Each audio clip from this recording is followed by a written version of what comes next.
ಪವಾಡಗಳ ಪುಣ್ಯಕ್ಷೇತ್ರ ಬೋಯಿಕೊಂಡ ಗಂಗಮ್ಮ ದೇವಾಲಯ ಭಕ್ತರ ನಂಬಿಕೆಯ ಶಕ್ತಿ ಕೇಂದ್ರ. ಆಂಧ್ರಪ್ರದೇಶ ಚಿತ್ತೂರು ಜಿಲ್ಲೆಯ ಚೌಡೇಪಲ್ಲಿ ಮಂಡಲದ ದಿಗೋಪಲ್ಲಿ ಗ್ರಾಮದ ಬೆಟ್ಟದ ಮೇಲಿರುವ ಶ್ರೀ ಬೋಯಿಕೊಂಡ ಗಂಗಮ್ಮ ದೇವಾಲಯವು ದಕ್ಷಿಣ ಭಾರತದ ಪ್ರಮುಖ ಶಕ್ತಿ ಆರಾಧನಾ ಕ್ಷೇತ್ರಗಳಲ್ಲಿ ಒಂದಾಗಿದೆ. ನೂರಾರು ವರ್ಷಗಳ ಇತಿಹಾಸ ಹೊಂದಿರುವ ಈ ದೇವಾಲಯವು ಆಂಧ್ರಪ್ರದೇಶ, ಕರ್ನಾಟಕ ಹಾಗೂ ತಮಿಳುನಾಡಿನ ಲಕ್ಷಾಂತರ ಭಕ್ತರ ನಂಬಿಕೆ ಕೇಂದ್ರವಾಗಿ ಗುರುತಿಸಿಕೊಂಡಿದೆ.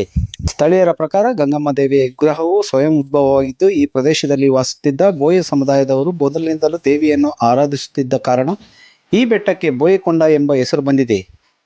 ಕಾಲಕ್ರಮೇಣ ಈ ಕ್ಷೇತ್ರವು ಪ್ರಸಿದ್ಧ ಪುಣ್ಯಕ್ಷೇತ್ರವಾಗಿ ಬೆಳೆದು ಭಕ್ತರ ಆರಾಧನೆಯ ಕೇಂದ್ರವಾಗಿದೆ. ಶುಕ್ರವಾರದ ಅಂಗವಾಗಿ ದೇವಾಲಯದಲ್ಲಿ ವಿಶೇಷ ಪೂಜೆಗಳು, ಮಹಾಮಂಗಳಾರತಿ ಹಾಗೂ ವಿವಿಧ ಧಾರ್ಮಿಕ ಕಾರ್ಯಕ್ರಮಗಳು ಭಕ್ತಿಭಾವದಿಂದ ನಡೆದವು.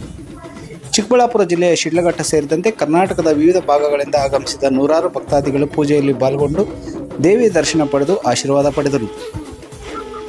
ಮಕ್ಕಳಾಗದ ದಂಪತಿಗಳು, ಆರೋಗ್ಯ ಸಮಸ್ಯೆಗಳಿಂದ ಬಳಲುತ್ತಿರುವವರು, ಆರ್ಥಿಕ ಸಂಕಷ್ಟ ಹಾಗೂ ಕುಟುಂಬದ ಸಮಸ್ಯೆಗಳನ್ನು ಎದುರಿಸುತ್ತಿರುವವರು ಹೆಚ್ಚಾಗಿ ಈ ಕ್ಷೇತ್ರಕ್ಕೆ ಭೇಟಿ ನೀಡುತ್ತಾರೆ.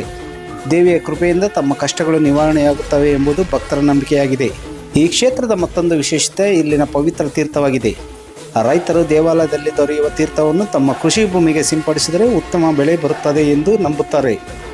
ಹೊಸದಾಗಿ ಕೊರೆಸುವ ಕೊಳವೆ ಬಾವಿಗಳಿಗೆ ಈ ತೀರ್ಥವನ್ನು ಹಾಕಿದರೆ ನೀರು ಸಿಗುತ್ತದೆ ಎಂಬ ನಂಬಿಕೆಯು ಗ್ರಾಮೀಣ ಭಾಗದ ಜನರಲ್ಲಿ ಇದೆ. ಪ್ರಕೃತಿಯ ಮಡಿಲಿನಲ್ಲಿ ನೆಲೆಸಿರುವ ಈ ದೇವಾಲಯದ ಸಮೀಪದಲ್ಲಿರುವ ಬಾವಿಯ ಕ್ಷೇತ್ರದ ಪ್ರಮುಖ ಆಕರ್ಷಣೆಯಾಗಿದೆ. ವರ್ಷ ಪೂರ್ತಿ ಬಿಸಿಲು ಮತ್ತು ಬರಗಾಲ ಇದ್ದರೂ ಈ ಬಾವಿಯ ನೀರು ಎಂದಿಗೂ ಬತ್ತುವುದಿಲ್ಲ ಎನ್ನುವುದು ಭಕ್ತರ ನಂಬಿಕೆ. ಈ ನೀರನ್ನು ಪವಿತ್ರ ತೀರ್ಥವೆಂದು ಭಾವಿಸಿ ಭಕ್ತರು ಮನೆಗಳಿಗೆ ಕೊಂಡೊಯ್ಯುತ್ತಾರೆ. ಭಕ್ತರು ತಮ್ಮ ಹರಕೆಗಳು ಈಡೇರಿದ ಬಳಿಕ ದೇವಿಗೆ ಹರಕೆ ಸಲ್ಲಿಸಲು ಕುಟುಂಬ ಸಮೇತರಾಗಿ ಕ್ಷೇತ್ರಕ್ಕೆ ಆಗಮಿಸುತ್ತಾರೆ. ಸಂಪ್ರದಾಯದಂತೆ ಕೆಲವರು ಕುರಿ, ಮೇಕೆ ಹಾಗೂ ಕೋಳಿ ಬಲಿ ನೀಡಿ ತಮ್ಮ ಹರಕೆಯನ್ನು ತೀರಿಸುತ್ತಾರೆ. ಬಳಿಕ ಬಂಧು ಬಳಗ ಹಾಗೂ ಸ್ನೇಹಿತರಿಗೆ ಅನ್ನ ಸಂತರ್ಪಣೆ ನಡೆಸಿ ಕೃತಜ್ಞತೆ ಸಲ್ಲಿಸುತ್ತಾರೆ. ಸ್ಥಳೀಯರ ನಂಬಿಕೆಯ ಪ್ರಕಾರ ಸಂಜೆ 6:30 ಗಂಟೆಯ ನಂತರ ಈ ಬೆಟ್ಟದ ಮೇಲೆ ಸ್ವತಃ ಗಂಗಮ್ಮ ತಾಯಿಯೇ ವಾಸಿಸುತ್ತಾಳೆ. ಇದೇ ಕಾರಣದಿಂದ ಭಕ್ತರು ಈ ಕ್ಷೇತ್ರವನ್ನು ಅಪಾರ ಭಕ್ತಿಯಿಂದ ಆರಾಧಿಸುತ್ತಾರೆ. ಈ ಕ್ಷೇತ್ರಕ್ಕೆ ಸಂಬಂಧಿಸಿದ ಮತ್ತೊಂದು ವಿಶೇಷ ನಂಬಿಕೆ ಎಂದರೆ ದೇವಿಗೆ ಸಲ್ಲಿಸುವ ಪ್ರಾಣಿ ಬಲಿಯ ರಕ್ತವು ರಾತ್ರಿ ವೇಳೆಗೆ ಸಂಪೂರ್ಣವಾಗಿ ಮಾಯವಾಗುತ್ತದೆ ಎನ್ನುವುದು. ಮುಂಜಾನೆ ವೇಳೆಗೆ ಅಲ್ಲಿ ರಕ್ತದ ಕುರುಹು ಸಹ ಕಾಣಿಸುವುದಿಲ್ಲ ಎಂದು ಭಕ್ತರು ಹೇಳುತ್ತಾರೆ. ಇದನ್ನು ದೇವಿಯ ಮಹಿಮೆ ಹಾಗೂ ಪವಾಡವೆಂದು ಭಕ್ತರು ನಂಬುತ್ತಾರೆ. ಗಂಗಮ್ಮ ದೇವಿಯ ಮಹಿಮೆ ಕುರಿತು ಅನೇಕ ಕಥೆಗಳು ಜನಮಾನಸದಲ್ಲಿ ಜೀವಂತವಾಗಿವೆ. ಅನಾರೋಗ್ಯದಿಂದ ಬಳಲುತ್ತಿದ್ದವರು ಗುಣಮುಖರಾದ ಘಟನೆಗಳು, ಸಂಕಷ್ಟದಲ್ಲಿದ್ದ ಕುಟುಂಬಗಳಿಗೆ ಪರಿಹಾರ ದೊರೆತ ಉದಾಹರಣೆಗಳು ಹಾಗೂ ಹರಕೆ ಹೊತ್ತ ಭಕ್ತರ ಮನೋಭಿಲಾಷೆಗಳು ಈಡೇರಿದ ಅನುಭವಗಳನ್ನು ಭಕ್ತರು ಹಂಚಿಕೊಳ್ಳುತ್ತಾರೆ. ಇದೇ ಕಾರಣಕ್ಕೆ ಶ್ರೀ ಬೋಯಿಕೊಂಡ ಗಂಗಮ್ಮ ದೇವಾಲಯವು ಪವಾಡಗಳ ಕ್ಷೇತ್ರ ಎಂಬ ಹೆಗ್ಗಳಿಕೆಗೆ ಪಾತ್ರವಾಗಿದೆ.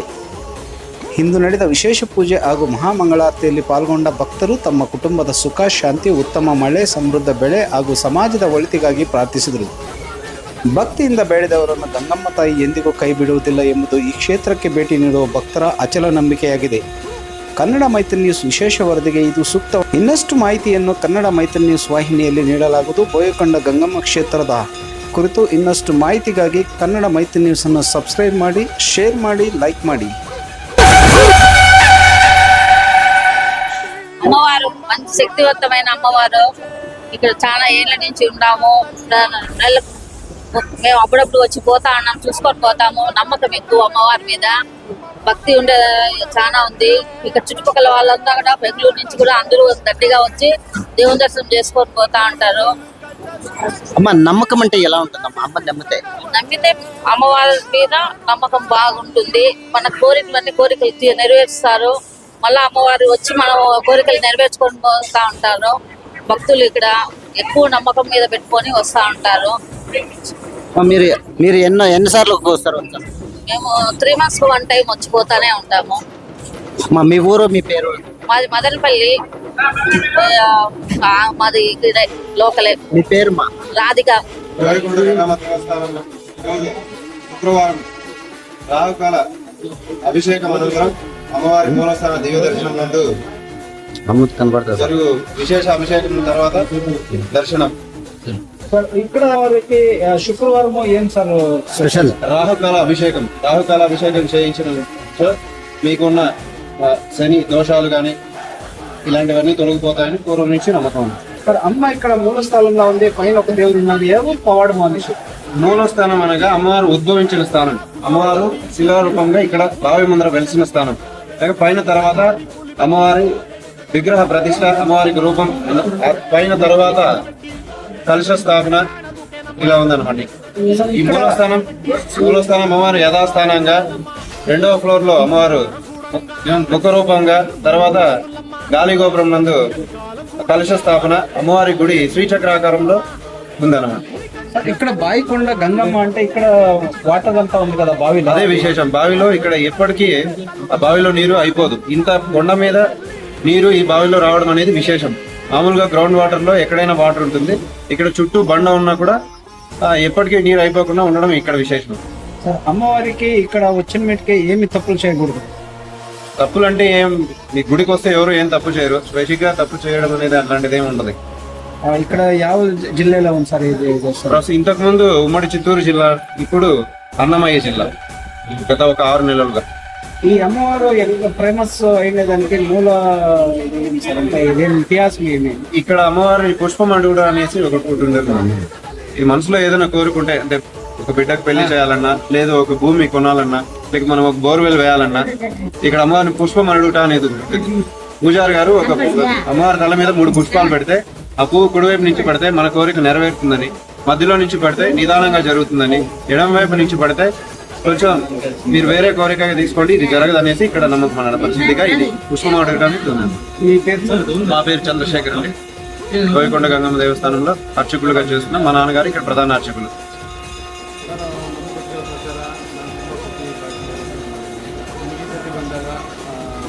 ಹತ್ತಿರದಿಂದ ನನಗೆ ದೇವರ ಒಂದು ದರ್ಶನ ಸಿಕ್ತು. ಅದ್ರ ಜೊತೆಗೆ ಇಲ್ಲಿ ಪವಾಡ ಏನಂದರೆ ನನಗೆ ಗೊತ್ತಿರೋ ಪ್ರಕಾರ ಸ್ಟಾರ್ಟಿಂಗ್ ಗಂಗಮ್ಮ ಸ್ಟಾರ್ಟಿಂಗ್ ಇರುವಂಥ ಸ್ಥಳ ಅಂತಿದ್ದನ್ನ ಬಂದು ಗಂಗಮ್ಮದು ಇದೇ ಒಂದು ಪ್ಲೇಸಲ್ಲಿ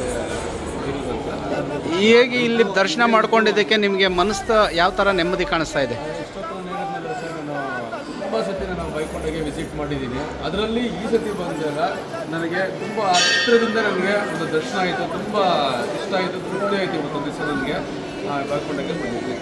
ಥ್ಯಾಂಕ್ ಯು. ಶ್ರೀ ಬಾಯಿಕೊಂಡ ಗಂಗಮ್ಮ ದೇವಿಯ ಮಹತ್ವ ಮತ್ತು ಅವರ ಬಗ್ಗೆ ನಮ್ಮ ಮೈತ್ರಿ ಲೋಕೇಶ್ ಅವರು ತಿಳಿಸಲಿದ್ದಾರೆ. ಜೈ ಗಂಗಮ್ಮ ತಾಯಿ. ವಿಶೇಷತೆ ಇಲ್ಲಿನ ದೇವರ ಬಗ್ಗೆ ನಮ್ಗೆ ಅಷ್ಟೊಂದು ಗೊತ್ತಿಲ್ಲ. ಗೊತ್ತಿರೋದಂತೂ ನಾವು ಚಿಕ್ಕ ಹುಡುಗರಿಂದ ಬರ್ತಾ ಇದ್ವಿ. ಇಲ್ಲಿನ ಗಂಗಾ ತಾಯಿಯನ್ನು ದರ್ಶನ ಮಾಡಿಕೊಂಡ್ರೆ ಹಲವು ಕಷ್ಟಗಳು ದೂರ ಆಗಿ ನೆಮ್ಮದಿ ಸಿಗುತ್ತೆ. ಮನೆಗೆ ಹೋದ್ಮೇಲೆ ಇಲ್ಲಿಂದ ನಮ್ಗೇನೇ ಅಂದ್ಕೊಂಡಿದ್ರು ಆ ಕಷ್ಟಗಳೆಲ್ಲ ನಿವಾರಣೆ ಆಗ್ತಾಯಿತ್ತು ಅಂತೇಳಿ ನಾವು ಚಿಕ್ಕ ಹುಡುಗರಿದ್ದಾಗ ಇಲ್ಲಿ ಬರ್ತಾಯಿದ್ವಿ. ಬಾಯಿಕೊಂಡ ಗಂಗಮ್ಮ ಅಂತ ಹೇಳಿದ್ರೆ ಇಲ್ಲಿ ಬಾವಿ ಇರುತ್ತೆ, ಬೆಟ್ಟದ ಮೇಲೆ ಬಾವಿ ಇರುತ್ತೆ, ಆ ಬಾವಿಯಲ್ಲಿ ನೀರಿರುತ್ತೆ. ಇದನ್ನೆಲ್ಲ ನೋಡಿ ಬಡ ನಾವು ಇಲ್ಲಿಂದ ಏನು ತೀರ್ಥ ತಗೊಂಡು ಹೋಗ್ತಾ ಇರ್ತೀವಿ. ನಮ್ಮ ತಂದೆ ತಾಯಿ, ನಮ್ಮ ಹಿರಿಯರು ಊರಿಂದನೇ ಕ್ಯಾಂಟರ್ ಮಾಡ್ಕೊಂಡು ದೊಡ್ಡ ಇಲ್ಲಿಂದ ಬಂದು ಸುಮಾರು ಊರೆಲ್ಲ ಬರ್ತಾಯಿದ್ರು, ಹರಕೆ ಹೊತ್ಕೊಳ್ತಾಯಿದ್ರು. ಇಲ್ಲಿ ಕುರಿಯನ್ನು ಹೊಡೆದು ಆ ಒಂದು ದೇವರಿಗೆ ಇಲ್ಲಿ ಪೂಜೆ ರಕ್ತಾಭಿಷೇಕನೇ ನಡೆಯುತ್ತೆ ಅಂತ ಹೇಳ್ತಾರೆ. ಇದು ನಡೆದಾದ್ಮೇಲೆ ಇಲ್ಲಿನ ದೇವರಿಗೆಲ್ಲ ಅರ್ಚನೆ ಮಾಡಿ ಕೆಳಗಡೆ ಹೋಗಿ ಅದನ್ನು ಊಟ ಮಾಡಿ ಜನಗಳು ಮತ್ತು ಬಂಧು ಬಳಗಕ್ಕೆ ಮತ್ತು ಸ್ನೇಹಿತರಿಗೆ, ಕುಟುಂಬಸ್ಥರಿಗೆಲ್ಲ ತಗೊಂಡು ಬಂದು ಕೊಡುವಂಥ ಪದ್ಧತಿಯನ್ನು ನಡೆಸ್ಕೊಂಡು ಬರ್ತಾ ಇದ್ದಾರೆ. ಆ ಒಂದು ನಿಟ್ಟಿನಲ್ಲಿ ತಾಯಿ ಗಂಗಮ್ಮಯ್ಯ ಮೂಲ ದೇವರ ಹತ್ರ ನಾವು ಬಂದಿರ್ತೀವಿ. ಮೂಲ ದೇವರು ಕೆಳಗಡೆ ಇರ್ತಾರೆ. ಗಂಗಮ್ಮ ಅಂದರೆ ಕೆಳಗಡೆ ಮೂಲ ದೇವರು ಇರ್ತಾರೆ. ಮೇಲೆ ಬೆಟ್ಟದ ಮೇಲೆ ಇನ್ನೊಂದು ದೇವರನ್ನ ಪ್ರತಿಷ್ಠಾಪನೆ ಮಾಡಿ ತಾಯಿಯನ್ನು ನೋಡೋದಕ್ಕೆ 2 ಕಣ್ಣುಗಳು ಸಾಲದು. ಭಾಳ ನಿಜವಾಗ್ಲೂ ಭಕ್ತಿಯಿಂದ ಇಲ್ಲಿ ಬಂದು ಸಾವಿರಾರು ಭಕ್ತರು ಏನೇ ಇದ್ರೂ ನೀವು ಇಲ್ಲಿ ಅರ್ಕೆ ಮಾಡ್ಕೊಂಡಿದ್ದೀರಿ ಅಂತ ಹೇಳಿದ್ರೆ 1 ತಿಂಗಳ ಒಳಗಡೆ ಎಲ್ಲ ನೆರವೇರುತ್ತೆ ಅಂತ ಹೇಳ್ಬಿಟ್ಟು ನಮಗೆ ತೋರಿಸುತ್ತೆ. ನಾವು ವಿಶೇಷವಾಗಿ ಇಲ್ಲಿ ಬಾಯಿಕೊಂಡ ಗಂಗಮ್ಮ ಅಂತ ಹೇಳಿದಾಗ ಬಾವಿ, ಆ ಬಾವಿನ ನಾವು ನೋಡಿದಾಗ ನಾವು ಪ್ರತಿ ಸಲನೂ ಬಂದಿರ್ತೀವಿ. ಇದುವರೆಗೂ ಗಂಗಮ್ಮ ದೇವಸ್ಥಾನಕ್ಕೆ ಬಂದಿದ್ರೆ ದಯವಿಟ್ಟು ನೋಡಿ, ಇದೇ ಬಾಯಿಕೊಂಡ ಗಂಗಮ್ಮ ಬಾವಿ ಅಂದರೆ ಇದೆ. ಇದರಲ್ಲಿ ಆ್ಯಕ್ಚುಲಿ ಈಗ ನೀರಿದೆ, ಇಷ್ಟು ದಿವಸ ನೀರೇ ಇರಲಿಲ್ಲ. ನೋಡಿ, ಬಾಯಿಕೊಂಡ ಗಂಗಮ್ಮಗೆ ಮೊದಲು ಕೆಳಗಡೆ ದೇವರಿದ್ದಿದ್ದು. ಗಂಗಮ್ಮ ತಾಯಿಗೆ ಈ ಸಲ ಒಂದು ನೀರು ತುಂಬಿದೆ. ಇದೆಲ್ಲ ಗ್ರಿಲ್ ಆಗಿಬಿಟ್ಟಿದ್ದಾರೆ, ಇಲ್ಲ ಅಂತ ಹೇಳಿದ್ರೆ ಇನ್ನೂ ನೀಟಾಗಿ ತೋರಿಸ್ತಾ ಇದ್ವಿ. ನೋಡಿ, ಇಲ್ಲೆಲ್ಲ ನಮ್ಮ ಸ್ನೇಹಿತರು ಭಕ್ತಾದಿಗಳಾಗಿ ಬಂದು ಇವತ್ತು ದೇವರ ದರ್ಶನ ಪಡೆದು ಬಾವಿಕೊಂಡ ಗಂಗಮ್ಮ ನಾಗಣ್ಣವರು. ನೋಡಿ, ಇಲ್ಲಿ ಬಾಯಿಕೊಂಡ ಗಂಗಮ್ಮದ ವಿಶೇಷತೆ ನೋಡಿ, ಇಲ್ಲಿ ಬಾವಿ ಇದೆಯಲ್ಲ, ಈ ಬಾವಿಯಿಂದನೇ ನೀರು ಫೇಮಸ್ ಆಗಿ ದೇವರ ಒಂದು ಮಹಿಮೆ ಇಲ್ಲಿಂದ ಇದಾಗಿರೋದು. ಇಲ್ಲಿ ಏನಾದರೂ ಆಗ್ತಾರಾ? ಇಲ್ಲಿ ಅಣ್ಣ, ಇಲ್ಲೇನಾದರೂ ಆಗ್ತಾಯಿದ್ರಾ? ನಿಮ್ಗೆ ಗೊತ್ತಿದ್ದಂಗೆ ದೇವರ ಪವಾಡ ಏನಿದೆ ಅಣ್ಣ? ಒಂದು ವರ್ಷದಿಂದ ಅರಕೆ ಇತ್ತು.